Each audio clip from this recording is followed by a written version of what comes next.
Neil, you're one of the very few people who have had the chance to sit down with Rita since her arrival in Penticton.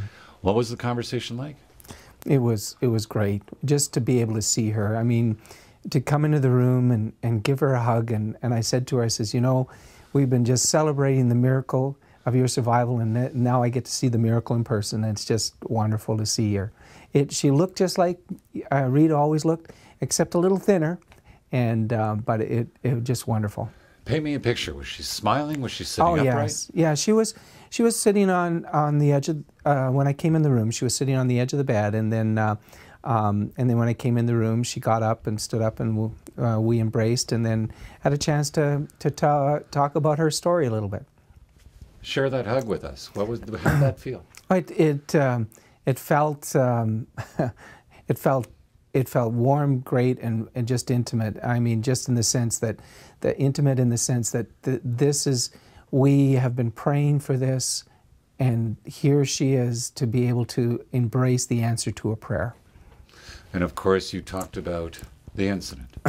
Yeah, we did. We talked about some of how she survived and what she did and what she experienced while she was out there. And of course, you know, you've probably heard that this survival story has become also a faith story. That when I talked to her, I said, Rita, it's not only the miracle of your physical survival, it's the miracle of that you're mentally, spiritually, and emotionally so well and so whole.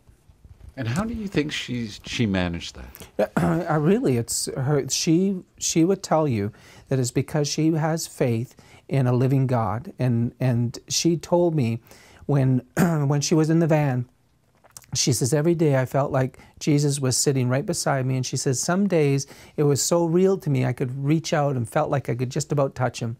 And but she said that's the way it was every day. It was just asking him how I should face my day, what was the things I should do and take care of and so forth. And that's how she treated her day. Like she was really talking to the living Lord that was telling her what to do next, and she followed that through.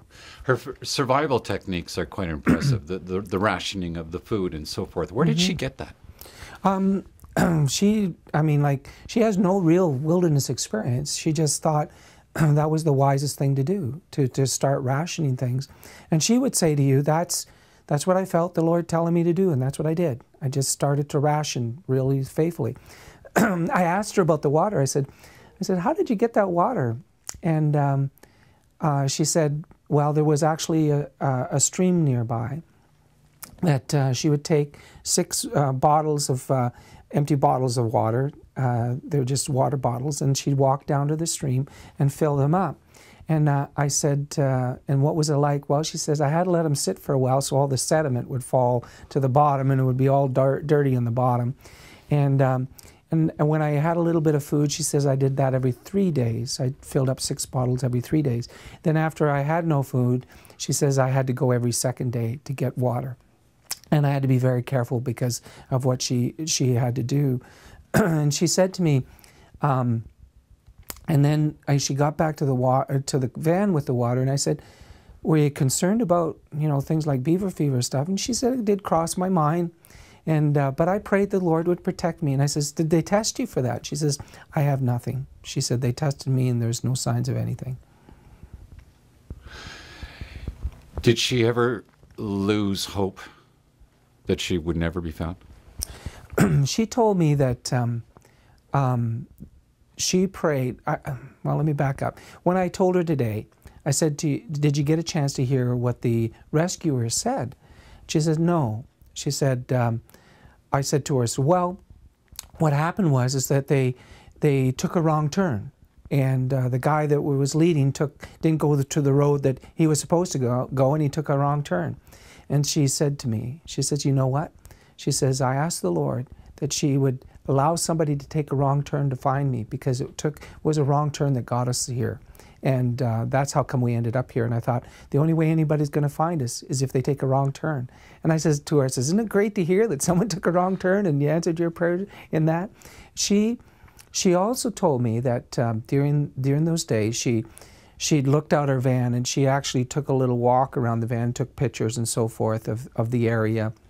a little bit. And she says, when I looked out my van, there was a spot where these two colorful birds would keep on landing. And every time I got the camera out to try and take a picture of them, they'd fly away, of course.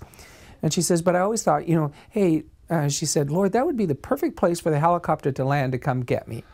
And that's exactly where the helicopter, she said, that's exactly where the helicopter landed, is right in that spot. And did she share that feeling when the helicopter landed, what that felt like? You know, I didn't get to that, but I felt like just from her story, just the relief and the answers. She told me, she said, I felt like my whole situation was going to come to an end on Friday. And she said that's what I had a clear sense, that Friday was the day that this was all going to come to an end. And so when it did, it was the answer to what I felt the Lord was telling me. Was there a reason why she picked Friday? No. She just said that's the way she felt, the impression she had. Why she hadn't felt the weeks before that, I don't know, but she felt that day was the day. She wrote a journal during those long days? Yeah. Did she share any of the contents? No, she didn't. And she might someday, but at this point she hasn't. Albert, always on everybody's mind, yes. including your mind, yes. Rita's mind. How's she feeling about Albert? Well, she's come to some understanding of you know, this might not turn out well. And Al and her have been sweethearts. Rita's been Al's one love, and he would do anything for his wife. And she has a sense that when she was in that van, that after so many days of him not returning, he would have returned to her if he had all at all could possibly return. So there was some sense already that she might have lost him. And so she's just waiting to see what will happen. But she's I think, at peace at this point, and she'll have to face the rest when the rest of the story gets told. Did she mention how the conversation went before Al left? She didn't mention anything to me today, no. We didn't talk about those details. It's just what I know, that she had talked about details of what route he was going to take and so forth. But as far as the intimate part, she hasn't shared that. The international spotlight is on her. You've talked to every type of media. When do you think the public will get to hear from Rita? I don't know. I sort of asked that question a bit today, and Raymond and her will make that decision probably in the next few days, or this week, or at first the next week or something. Always something positive to take from a negative situation. Mm-hmm. What do you think it is from this story? I think, you know, what I thought of is all of us go through wilderness experience in our lives where we find ourselves alone, facing some of the hardships of life. And you know, the lesson in this story is that here's a woman who faced probably one of the most amazing wilderness experiences, where she's all alone for 45 days by herself. I mean, 48 days in total that she was there, but Al didn't leave until the 22nd.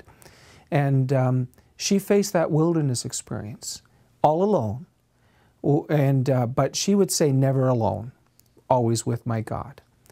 And so for all of us who look on it, we all recognize that we might face one of those wilderness experiences.